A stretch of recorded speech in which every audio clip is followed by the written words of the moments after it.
I really appreciate the opportunity to be here. I want to first explain to you how a medical doctor ended up on the stage here today. So let me give you a brief history. I did my undergraduate work at Brigham Young University, and my first semester in college, 6 weeks into the semester, I got a pretty bad case of mono. And so I was in bed in my dorm room for about 6 weeks, missed a lot of classes. The end of that semester, my grades were not that good. At the end of the first year, I went to the pre-med advisor because I wanted to be a doctor right from the get-go. And the pre-med advisor said, there's mathematically no way that you can get your grades up by the time you graduate to be competitive for medical school. So you need to find something else. Now, that was probably the first major mistake of my life, was let somebody else dictate my belief systems. But I was young and naive, and so I believed this pre-med advisor. And so I decided to study nutrition. And I got my bachelor's degree in nutrition, and the plan was to get a PhD in nutrition. So then I went to Ohio State University, and there I was working on, it was a 5-year PhD track. I was hired as the laboratory technician, so I was working in the lab, helping my fellow students get their master's and PhDs, and working alongside them, working on my own. About 3 years into that, I decided that I didn't want to spend the rest of my life working with animals and with test tubes. I wanted to work with people. And my belief system started to change. And the belief system was, I was doing well in graduate school. I thought I was competitive and I could get into medical school. So I applied, and I was accepted. And I told them, if you'll just give me 1 more year, I'll finish my PhD research, because the coursework had all been completed. Just give me 1 more year, I'll finish the research. I'll start medical school with a PhD in nutrition. I thought that'd be a great way to start medical school. Well, the research wasn't going well. And at the end of that year, I wasn't ready. I wasn't done with my doctorate. So I asked them if they would extend me for another year, which they said, sure, we'll hold your spot for another year. Kept working on the research project that didn't work. At the end of that year, I asked for another year extension. They said, sure. So to make a long story short, the third time I asked them for permission to extend me 1 more year, they said, no, you've got a decision to make, because we're not going to keep holding this spot. You either start in 2 weeks, or we're going to give your spot to somebody else. Now, at this point, I had spent 8 years in graduate school. I had 3 children and a wife. I was starting to accumulate debt, and I was thinking, do I really want to tackle a new career? But that was my passion, and so it was a very difficult decision to walk away from 8 years of graduate research without that diploma. I had completed all the requirements for a master's degree, but again, the coursework was done. I loved nutritional biochemistry. I loved drawing the structures in the electron transport chain and the glycolytic pathway and lipid synthesis. That all made perfect sense to me. But I had to walk away from that. So I went to Ohio State to medical school. Ohio State is one of the top 10 medical schools for primary care, and I wanted to be a family doctor. So I was very fortunate to go to a good school. I was trained, like allopathic physicians, to diagnose disease and treat it with medications and surgery. So when I got my medical degree, I then completed a 3-year residency at Grant Medical Center in Columbus, and that was one of the best training facilities, in my opinion, for family practice in the country. I delivered over 80 babies, done 70 or more circumcisions. I've taken care of critical care patients in intensive care units. I've run codes in the hospital. I felt very well trained and equipped to go out and start a family practice. So I started, now if you add this up, this is 5 years of undergraduate, 8 years of graduate, 4 years of medical school, 3 years of residency. That's 20 years after high school. And intermixed in there, I did a 2-year missionary service to Austria. So I was 40 years old before I started my career.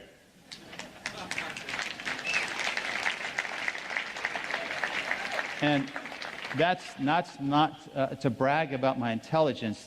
The message there is I'm very persistent and very determined, and my wife put up with an awful lot through those 20 years. I went to a small community in Northeast Ohio to begin my medical practice, armed with my prescription pad.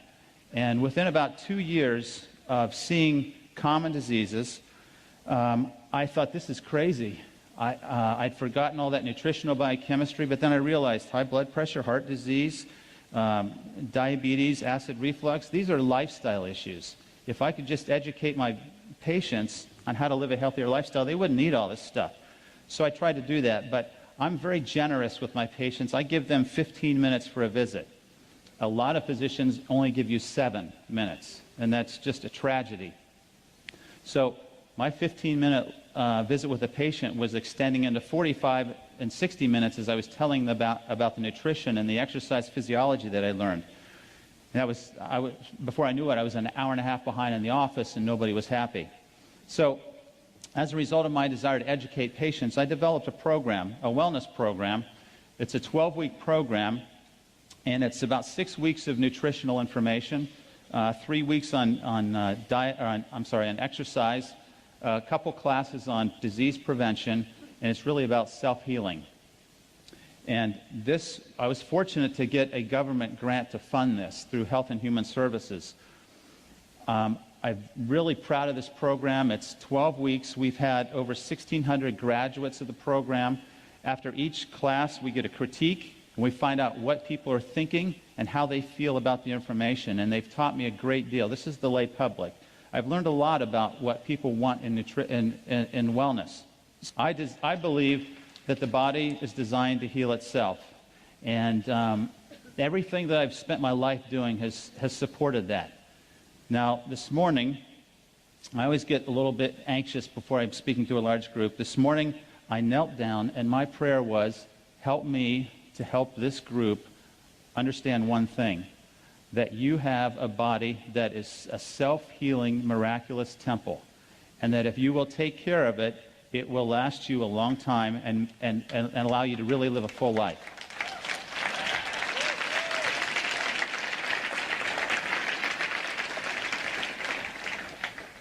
So this is what I see on a daily basis. And when I look at these things, I get so frustrated because my colleagues have a pill for every one of these. And I've stepped out of that circle, and now I find myself pretty alone in the allopathic world. I struggle with that, but I can't go back to that because that's not healing, that's disease management.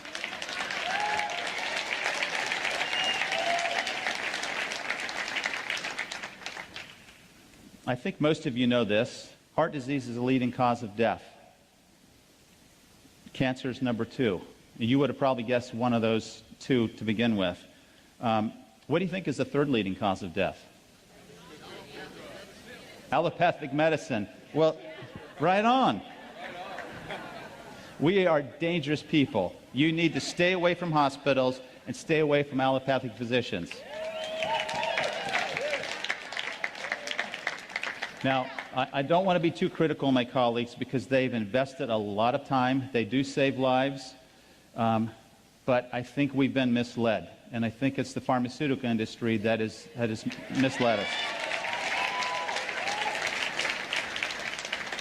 Okay, so there's the leading causes of death. Now, if you look at how doctors and the healthcare system kills us, this is how it breaks down. Now, this is old data. This is 9 years old, most of these studies. And I can tell you that we've gone to a lot of measures to reduce these numbers. But the one number that we haven't really impacted is the adverse effects from drugs. I think as I'm in the hospital taking care of patients, and I will admit someone from a nursing home who's sick, the nurses will hear me say 3 or 4 times a week, it's a thought that comes out, what are we doing to these people? Because they're on 20, 25 medications. You take them off the medicines, they start to wake up. You measure their nutritional status, and you find they're very deficient. And so we have completely missed the mark in allopathic medicine. Let me show you how we're trained and what we do as a result of our training. We prescribe 20 billion drugs a year. The average number of drugs per visit is 2. 71% of office visits end up in a prescription, and the most frequently prescribed class is antidepressants. Now, you heard Dr. Allen talk about depression and brain chemistry. It's my opinion that about 10% of people who have anxiety and depression have a condition that medication has a role for.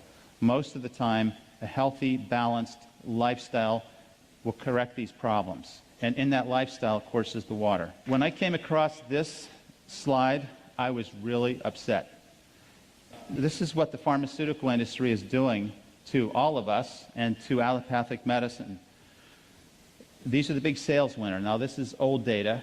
It probably hasn't changed too much, but look at the profit margins that are made on these drugs. Now, I've highlighted in yellow drugs that are used to manage diseases and not cure them. These diseases, high cholesterol, acid reflux, depression, anxiety, high blood pressure, are for the most part diseases that a healthy lifestyle would reverse. And here we are giving them a pill for every condition. It's completely wrong. If you look at the expenditures, per capita healthcare expenditures in the U.S. compared to selected countries in 2006, you can see that we spend on average $6,500 a year per person on healthcare. In 1960, 5% of the gross domestic product was spent on healthcare. In 2007, it was 17%. 2017, it's predicted to be 20% of the gross domestic product on healthcare. So if we're spending that much money, are we getting healthier? Absolutely not. We are number one in responsiveness. We have the best EMS services in the world. We know we spend more money than anybody else. We rank number 37 in performance, number 72 in health, compared to 191 countries from the World Health Organization study. There's a problem here. This is terrible. We have to impact health in a positive way, or it will destroy our economy and destroy our health and our future. Now, I'm going to give you 3 hours of lecture in one slide. In 1900, we had the Industrial Revolution. And what happened was we were trying to feed people who were moving into cities away from the farm and the rural areas. So in order to do that, we had to find a way to preserve and prolong the shelf life of foods. So we developed some technology to be able to change the food to do that. And once we developed that technology, and the first one we did was the enrichment process, where we took the germ out of the whole grains. What happened was by the 1940s, we had nutritional deficiencies. So rather than add all of those back, we added 4 of them back. And that's what you see when you read a label that says enriched bread. It's enriched with 4 of these that are deficient and not all the other ones. But this was an act of Congress. By the 1950s, we were heavily promoting animal products, meat and milk. By the 1960s, we had the growth of fast food chains and diet pills. So our mindset's starting to shift. Give me a quick fix. By the 1970s, the food pyramid was designed to educate America that fats were bad and that we had to get them out of the diet. Well, fats are still bad if they're the wrong types of fats. And clearly, the carbohydrates that the food pyramid tells us to eat will make us gain weight and will cause disease. So this food pyramid concept has failed miserably, and we're paying the price for it.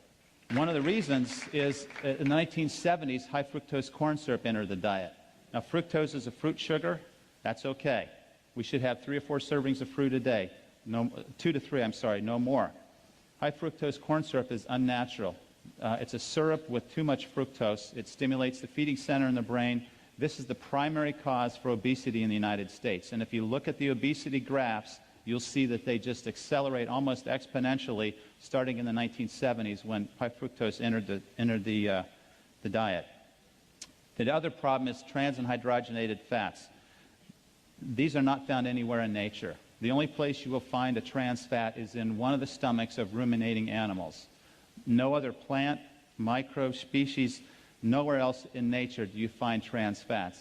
And yet it's in everything we eat because it prolongs the shelf life of the foods.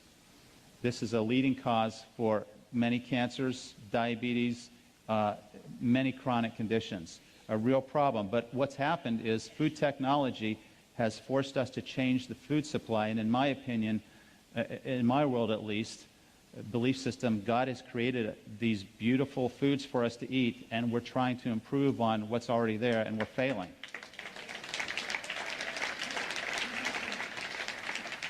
And we have microwaves, and if you haven't done this experiment, I encourage you to try it, what that type of energy will do to the antioxidant capacity of the water, and you will be afraid to use the microwave in the future. Okay, if you want to increase your risk for cancer, you should eat these foods. If you want to increase your risk of cancer, these are the foods you eat. If you want to decrease your risk of cancer, eat the foods God has prepared for you. This is really not hard. The best food that you can find in a grocery store is on the perimeter. Spend your time in the produce aisle. If you look in the center of the grocery store, it's going to be packaged, processed foods. They're going to be altered, modified, and nutritionally depleted. You want to stay away from those foods. Okay, a third of you are going to die from heart disease.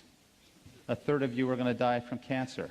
That's pretty, when you start thinking about that, we could go down the row here and start asking, well, how are you going to die? Because it's going to be one of these two.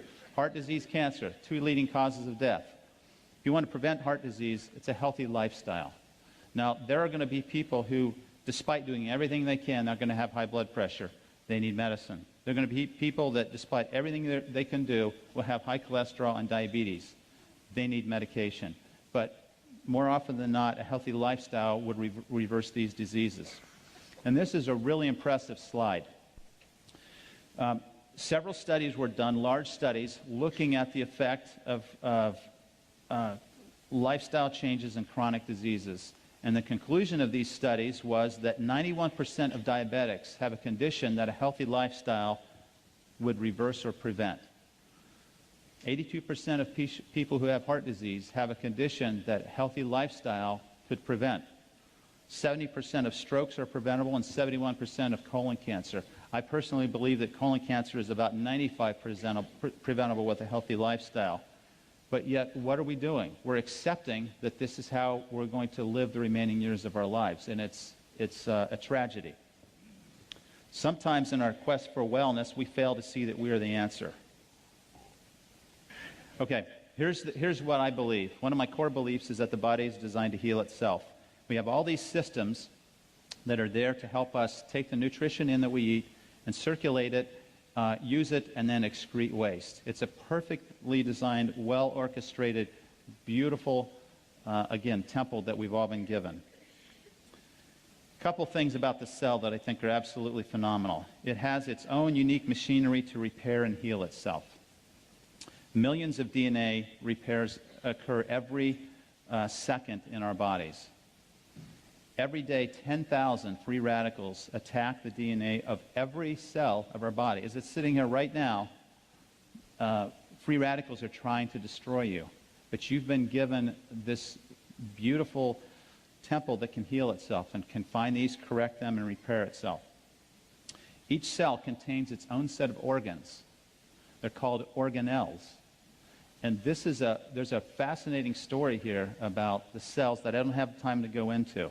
But it's a lesson of harmony, balance, order, and interdependence that can be applied at a much broader level, even for us as a human organism. The cells sense and respond to their environment. And the way they do this is through the redox potential. You guys know this. You're measuring ORP. The cells measure the ORP, and they respond. When there's a change, when it goes more positive, it signals an imbalance. It signals stress. And it initiates cellular repair. The cells communicate with and warn each other. And then finally, all proteins, lipids, and nucleic acid or DNA interact with water. So certainly, it's critical that you present it with the best type of water there is, and we all know which one that is. A couple lessons from nature. I think if you go out and study nature, there's so much that we can learn. Stress and recovery is one of the lessons that nature can tell us about. We're designed to adapt to short-term stress, not chronic. So the acute inflammatory response is to help us heal. Chronic inflammation causes degeneration, aging, and diseases. We want to stay away from chronic stress. And then examples of this lesson of stress and recovery is is the Earth. I look at the Earth as a living organism. And what does it do? It revolves, it has a rest period, and it has an active period. It's very predictable. There's a day and a night. We need to learn from that lesson. We need to get enough sleep. We need to exert ourselves in the daytime and recover in the evening. Then you have, as the Earth rotates around the sun, a full rotation is a year. We have summer and winter, and there's messages there on rest and recovery. Just as important as the exercise training protocol is the recovery protocol. And knowing how much recovery time you need and how to do that is absolutely crucial. So the question is, what type of stress and recovery are we doing now helping us have healing? So if you're going to fill in the blank here, our health is threatened by one process. What would you say? Oh, I've heard it. Okay. I'm going to say it's stress. So we need to talk about that for a minute, and I'm going to try to move on. This is the definition of stress. It's an imbalance of forces. Okay, so we have two types of stress. When we have an imbalance of these forces, you will have back pain if you're imbalanced in your posture. You will have all types of dysfunction if there's too much stress. This will lead to disease and dysfunction. However, if you have a balanced lifestyle, you will have harmony with natural laws, and you will be guaranteed healing and wellness. So we need to understand what stress does to us. Now, this stress can be, we can talk about this at every level. We can talk about this at the level of an atom, of a cell, of an organ, of a human body, and also as a community. And the concepts are the same. This is mind-boggling information, in my opinion. So I want to talk about oxidative stress because that's what pertains to what we're doing with the water. It is the mechanism of disease and aging. So oxidative stress is another way of saying free radical destruction. Free radicals are unpaired, negatively charged electrons or particles. They fly around the nucleus. They move at high speeds. They steal electrons from adjoining or adjacent atoms, and when they do that, they become stable, but they create an unstable atom in the atom that's lost its electron. This propagates itself in a very rapid, chain-like event, a nuclear reaction, you could say, in the cell, until there's a vulnerable endpoint where destruction occurs. These free radicals have a very short lifespan, a trillionth of a second, but that's just enough to cause significant damage. It's like a spark from a fire. And it was proposed in 1956 that this was the root cause of aging, but we haven't really paid too much attention to free radicals until just recently. So here's an example of a free radical. You have an atom that's stealing an electron. It's now stable, but now we've created an unstable atom. And it's going to react with another atom, and it's going to propagate until it causes destruction. Now, free radicals are all around us. Normal metabolism creates free radicals. Exercise creates free radicals. The microbes that are invading our skin and our respiratory tract and our intestinal tract, they're also creating free radicals. But that's okay, because what we're talking about is stress and balance. Our body is designed to handle that. If we do everything else right, we can handle these stresses. We have problems when we add additional stress from the free radical world in the form of air pollution and pesticides and herbicides, tobacco, radiation exposure. I would encourage all you women to look into thermograms as opposed to mammograms to reduce the radiation load.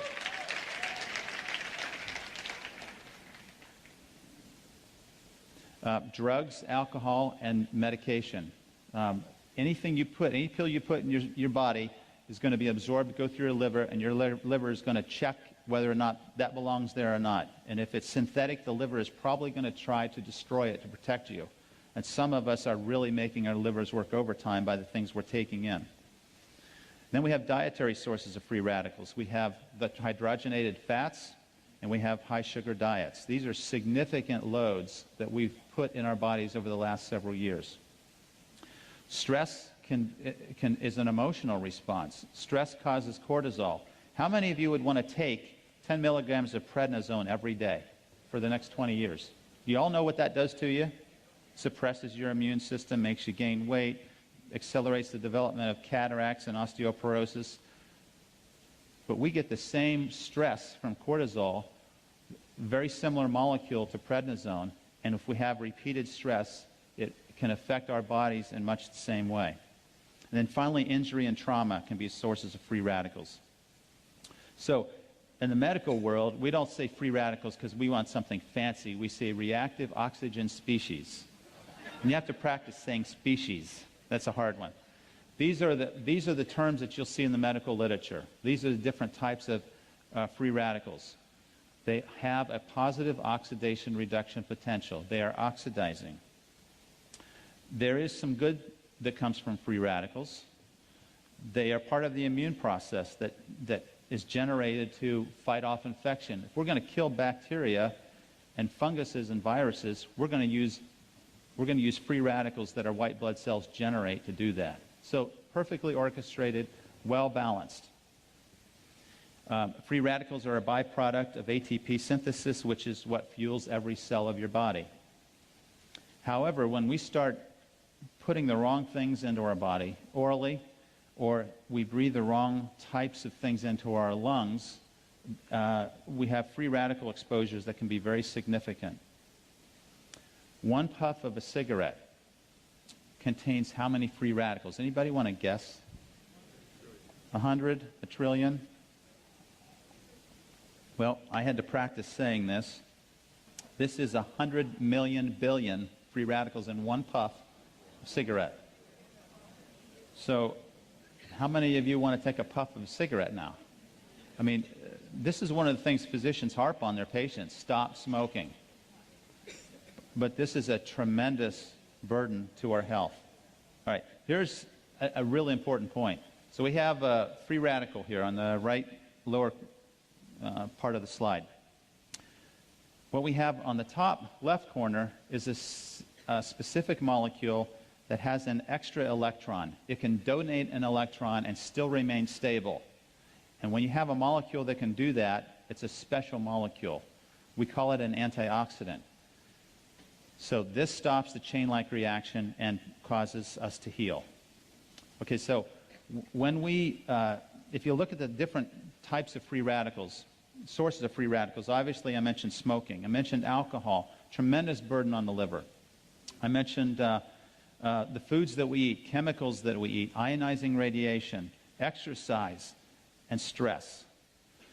But I don't have a pointer to show you this, but if you look at that cell on the left, you can see proteins, you can see nucleic acid, and you see the cell membrane. These are the end targets of destruction that free radicals will attack. And when they do, they change structure, they change physiology, they change our health. So some of you have seen this before. We have a 24-year-old who is aged twice as fast as he should because of free radical exposure. When you meet somebody that says, yeah, I just had a birthday, I'm 54, and they look like this, automatically you're thinking, wow, why do they look so old? What did they do? What's happened? And the things that will come to your mind are, there's a smoker, there's an alcoholic, there's somebody that's a sunbather, there's somebody that's had a lot of stress in their life. And guess what all those represent? Free radical burdens over a lifetime. We really need to think about this. Now, I feel like I can explain a lot of the things that I've seen in my patients who have started drinking this water. I haven't seen any studies on many of these, but this makes sense to me. Collagen is a protein. When you damage collagen, the protein is inefficient, and now you lose elasticity in your skin, and guess what you get? You get wrinkles. When you damage the elastin in a blood vessels stretch and contract. When you damage that protein, elastin, it won't stretch anymore. And as the blood squirts through that tiny opening, it doesn't stretch. Guess what happens to the pressure inside the artery? It goes up. So by the time you're 65, you have high blood pressure that you've never had. And you say, I don't believe I've had it, doc, because I've never had a problem with it. Well, after this many years of this type of lifestyle, you're going to have free radical destruction of that protein, and you're going to end up with hypertension. 2/3 of Americans who are senior citizens have this. When you damage the intimal lining of the arteries with free radicals, this is one of the propagating events of the atherosclerotic plaque. When you damage the DNA, you can have mutations and inefficient repair processes. You can also damage the insulin receptor, which is a protein that sits on the surface of the cell. And the insulin receptor has to bind to insulin. If it can bind to insulin, That's the trigger that opens the door for sugar to go into the cell. If that protein is oxidized, it will change its conformation and be dysfunctional. Now it can't recognize insulin, and the sugar doesn't go in the cell. We have insulin resistance. So guess what happens when you take antioxidants and, probably more importantly, use an antioxidant-rich water? Guess what can happen to diabetics who drink this faithfully? Their sugar improves, and I've seen that. Okay, so here's nature's prescription against free radical damage. We need to start with natural foods, raw foods. We need to be chewing as much as we can to activate the enzymes to start the digestive process early. All right, cellular antioxidants. This is the cool part for me, because this is all built in. We all have this when we're born.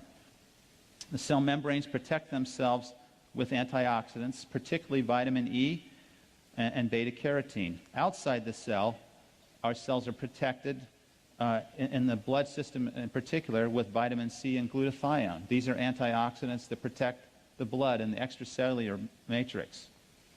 Inside the cell, we're protected by glutathione, and Dr. Allen had a picture of glutathione up here. It's an amino acid analog. Vitamin C and selenium. A lot of you are taking CoQ10. It's a great antioxidant. It's in every cell of your body in the mitochondria. If you take a cholesterol medicine, that should be part of the prescription, because cholesterol medicines will deplete CoQ10. Cellular antioxidants are listed here. So we have all these antioxidant systems to help us achieve this balance, and they can even regenerate themselves. If we get enough of these vitamins and minerals in our foods, we can regenerate some of this oxidative stress that's developing. Here's a list of foods that show you the oxygen radical absorbance capacity. It's a different set of units, but basically it's referring to the ability of these foods to act as a free radical scavenger. These are some of the most potent foods in terms of their effects on reducing cancer and oxidative stress. If you group these together, what you'll find is that berries and beans are some of the best groups of foods to help to provide you with antioxidant protection. So these types of foods need to be pretty heavy in our diet and should be foods that we eat on a regular basis. In addition, I personally believe that there's a role for nutritional supplementation, and I recommend many of these. There are some excellent herbs, there are supplements, and again, there are enzyme systems, and these enzyme systems require trace elements. Guess what happens when your diet is loaded in processed foods, enriched flours? Guess what you don't have in the typical American diet? You don't have adequate selenium, manganese, and zinc. So these antioxidant systems in your cells are starving for the cofactors they need to perform their job, and now they're inefficient, and you're leaving your cells vulnerable to disease. Okay, let me just briefly talk about these different levels of stress, because there is acidic stress, and that's a precursor to oxidative stress. The blood pH range is from 7.35 to 7.45. Acid is a byproduct of cell metabolism and repair. So just day-to-day metabolism produces acid. So what do we have to do with that acid? We have to get rid of it. And most of the acid we urinate. And so our urine will be slightly acidic because our body's doing what it should be doing.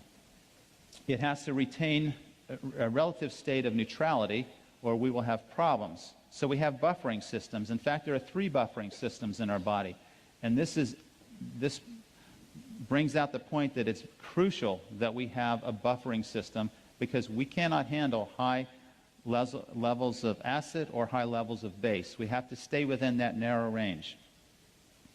So, from a medical standpoint, if you talk to your doctor about the pH capacities of Kangen water, this is what they're going to think of, because this is in the textbook that we all learn.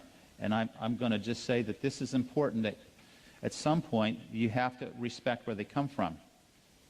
The primary buffer is the lungs. You can correct an acid-base problem very quickly by changing your respiratory rate. The second most powerful system are the kidneys. And the third are the chemical buffers in your cells. And this is primarily where Kangen water comes in. So I'm not going to underscore or devalue the importance of ionized water because it's clearly there. But from a medical standpoint, your physicians are going to kind of look at this and say, well, it only provides a small portion of the buffering capacity in the body. But we all know better. There's research that supports that the pH ranges that we get in the water can affect our pH, our blood pH in a very positive way. Here's the pH ranges of various body fluids. I think this is important also to have an appreciation because, again, this is where your doctor is going to come at you with. Kind of interesting. The ideal pH is 7.4. Urine is a way to get rid of acid waste, so it's going to be more acidic. Your stomach is going to be the most acidic part of your body. Your intestines are alkaline. Skin is acidic because it's a protective barrier against microbes. It helps to deter those microbes. Saliva is relatively neutral unless you're eating a lot of sweets and refined carbohydrates, then it becomes acidic. The vagina is acidic because it's helping to protect against microbial invasion. It's an excellent entry point for bacteria, so the body creates an acidic environment so it can't do that. I have to tell you that one of the biggest problems in medicine that I see is that we are trying to change the pH of the stomach with drugs like, we call them proton pump inhibitors, Prilosec, Nexium. I guess I shouldn't say these, but Tums. You've heard of all these things. This is one of the worst things we can do for our health. Our stomach has a pH of 2.5 for two reasons. First of all, it's there to break down protein. If you lose that pH, you don't break down protein effectively. Secondly, it's a way to protect your body from microbial invasion. So you eat something that's got a bacteria in your food, your stomach is going to kill it. But if you're taking these medications to neutralize your stomach, you lose that barrier. A recent article came out that showed people who take these drugs for a long period of time have high incidence of aspiration pneumonia because those bacteria get into the lungs, and osteoporosis. This is a lifestyle problem, and I would never recommend anybody take these medicines for more than a month. If you have to take these medicines, your body is out of balance, and you need to get to the root cause and not mask it with a prescription pill. We have these acidic loads. So chronic states of acid reflux, or chronic acidic states. Just a couple of examples. Dr. Allen had a graph similar to this. The alkaline foods are the foods you get in the produce. These are the foods you grow in the backyard. These are the healthy, natural foods that have been here forever on this planet. The acid foods are the processed foods. They're man's modification of something that was already doing fine, and we've intervened, and now we've compromised the foods, and they're very acidic. This is a nice summary. When I first, in my wellness class 2 years ago, I had a lady who said, you know, I really like all this stuff. You really need to learn about ionized water. And I just said, oh, brushed it off because I thought that's kind of crazy. Every week she would say, we're having this meeting, you really ought to come. I finally decided to go just to keep her quiet because she was almost to the point of being annoying, just right on the edge of there, but not quite. So I went.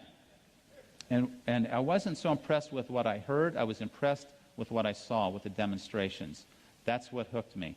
And since then, I have been promoting this. I had to start very carefully in telling my patients about this because I didn't want to be selling a machine to somebody as their doctor, and then they're not having any benefit, and they think the doctor's ripping them off.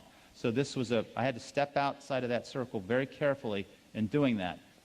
Fortunately, I have some friends here. Actually, they're patients of mine. And John and Pat. Would you guys stand up? John and Pat Beadle. There you go. Thank you. I've been wanting to say for a long time to a large crowd, the Beatles are here. They have really helped me have more courage because they got a unit shortly after I did, and they have been, the Amish community in our nearby county has just blossomed with the water units, and they have story after story after story. It's incredible, and so I really appreciate what they've done to support me and help me, and we're having a lot of fun together. We all know about Dr. Warburg. We know what he said, that cancer thrives in an acidic, oxygen-depleted environment. So how do we create that? We eat the processed foods. We eat what the typical American diet would tell us to eat. How do we create oxygen depletion? We stop moving. If you want to run away from death, run away from death.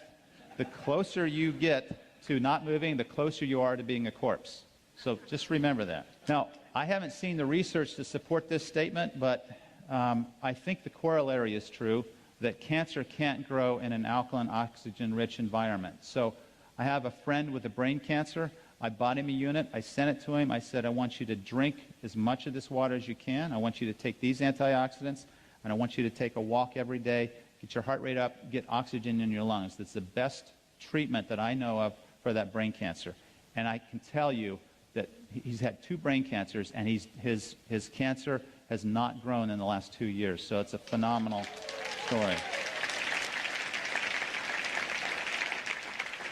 Okay, I'm going to just let you kind of glance at these, because now I do have to wind down pretty quickly. We dehydrate pretty easily, and I'm very dehydrated now. When we wake up in the morning, we're dehydrated. You need 20 ounces probably of water first thing in the morning. And for me personally, my health is pretty good. When I started drinking the water, I felt so energized in the morning.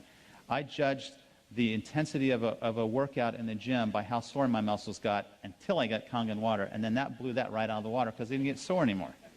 So I knew the water was doing something for me. Okay, there's dehydration states. There's evidence for microclustering. This was the one concept that I struggled with a little bit initially because I wasn't sure of the science behind this, but I'm confident in the science behind this now. Alkaline water has reduced or a lower nuclear magnetic resonance state. If we had microscopic eyes, you could see that every atom in the universe is vibrating. When you energize this water, you change the vibrational state of the water molecule from a high resonating vibration to a lower resonating vibration. That allows the water molecules to cluster together closer and tighter. If it's a higher frequency of resonation, it won't cluster.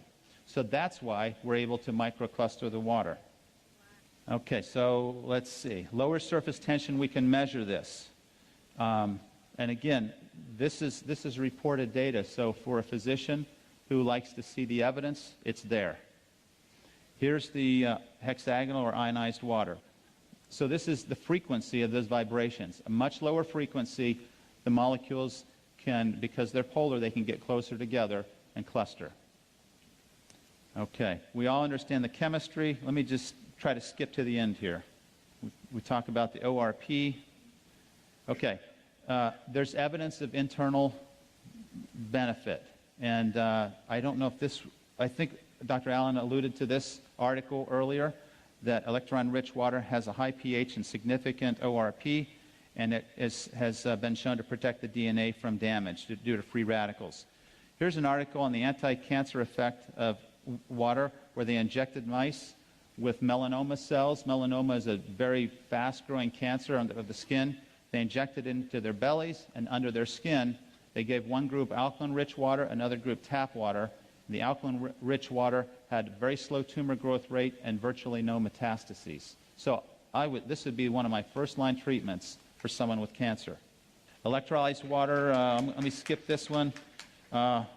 This one talks about its ability to improve diabetes. And for those of you who are trying to provide support to medical people, if you'll go to PubMed.com, that's short for Publish Medicine. So PubMed is .org, not .com. PubMed.org. You can find these articles there, and you can arm yourself with abstracts to show them that there's evidence. It's all in the Japanese and Korean literature, though. Here's another one that shows its effect on diabetes in mice. There's one on, let's see. Oh, here's a neat one. If you ever have a rat that's drunk, if you give them ionized water, they get over their hangover really quickly. That's toxic to the liver. This is powerful. I think Dr. Filzer is talking about this on the video. This is a very strong study that showed that some of the three of the most virulent and dangerous bacteria can be killed with the oxidized water with a high acid content. In other words, low pH. So if the pH is 2.5, it has to be below 2.6, or it doesn't have this bactericidal or bacteria killing effect on the cells. But if they're exposed to this acid load, and remember, this is an oxidized water. If you measure the ORP in an acid, it's going to be very oxidizing. Okay. All right. Here's some questions. What happens to alkaline water in the gut? It absorbs right into the gut. It doesn't neutralize the acid. It absorbs right in the gut, just like alcohol does. It goes right through the stomach wall. So nothing happens. I had a doctor, a very smart doctor that I respect, said, I'll just take baking soda. And I thought, you're going to miss all the other effects because it's not going to go anywhere. It's not going to get into your cells, and it's not going to have the oxidation reduction potential. I don't recommend drinking water with meals. At least the alkaline water, because you want your stomach to be acidic. If you're going to drink water, drink 7.0. But I think it was Wade or somebody said drink water before you eat 20 minutes before. That's perfect, because you'll hydrate yourself and you won't need to eat as much, because it says 0. All right. Let's see. How long will it take to notice the benefits of ionized water? Probably not long for most people. And as you know, you've had the experience. A lot of them say, I don't think this has helped me at all. They stop drinking it, and then there's a contrast difference, and then they say, I need one of these. Can ionized water cure any condition? What we know is that it can support the cells, so the cells can heal themselves, and that's what it does. When you're trying to get your doctor to listen, you first need to understand where they're coming from. They're busy, they're stressed, and they don't have time for the latest healing remedy. So you need a short 2-minute presentation to the point. You need to understand they want to see the data, and you have to know that they don't want to harm their patients. I was afraid that I might harm somebody initially with the water, so I was very reluctant. I wasn't very vocal. Now I'm much more vocal because I've seen so many positive things happen. So once you understand them, then you can help them. You can make yourself understood. Make it brief and compelling, provide them with data, and ask them to drink the water themselves. Here's the keys to health. This is second to last slide. Believe in your body's ability to heal itself. Create a healthy mindset. It all starts in the mind. I can't tell you the power of the mind. I think we know this, but we need to be reminded of this daily. We need to manage stress. Stress is a killer. Stress will send your hormones rocketing and your blood pressure up and make you tired. It's absolutely awful. So we need to rest, relax, laugh, express gratitude, and probably the most important thing we can do is help other people, which is what you're doing. We need to move, which means exercise. We need to eat from nature's menu, which is primarily plant-based. Supplement when necessary. And the last one here is bioidentical hormones. I've done that in my practice. It's phenomenal for menopausal, perimenopausal, women with PMS and men with erectile dysfunction. This can make a big difference. But it's a lifestyle issue that got them there to begin with. So we're back to lifestyle. Finally, drink this ionized water every day. Thank you.